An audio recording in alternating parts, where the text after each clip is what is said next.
رشتے کے عادی ہونے کو کیسے روکا جائے؟ آج کل بہت سارے نوجوان جو ہیں وہ رشتوں کے عادی ہو چکے ہیں، تو اس کے لیے ایک چھوٹی سی تحریر ہے۔ اپنے رشتے کی لت کے چکر کو توڑنا آسان نہیں ہوتا۔ کسی دوسرے نشے کی طرح آپ کی مدد، رہنمائی اور طاقت کی ضرورت ہوگی۔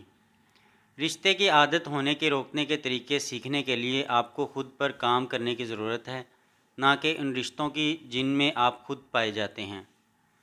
رشتہ صرف آپ کو تکلیف دے رہا ہے، اور اپنے آپ کو پہلے رکھنے اور اس جگہ کو چھوڑنے کا مطلب ہے کہ آپ کو یقین کرنا ہوگا کہ آپ اس دیکھ بھال اور توجہ کے لائق ہیں۔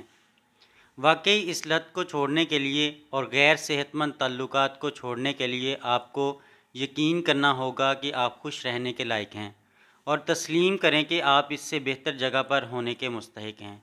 اس میں وقت لگ سکتا ہے اور یہ مشکل ہو جائے گا۔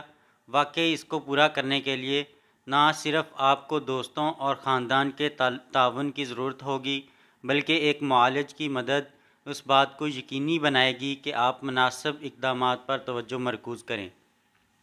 ایک معالج آپ کو اس لت کی وجہ سے جس طرح آپ کا دماغ بدلا ہے، اسے دوبارہ کام کرنے میں مدد کر سکتا ہے۔ اس عادت کو توڑنے اور نشے کی رشتے کی روش کو توڑنے کے لیے آپ کو گہرائی میں کھود کر اس بات کا پردہ فاش کرنا چاہیے کہ اس کی وجہ کیا ہے۔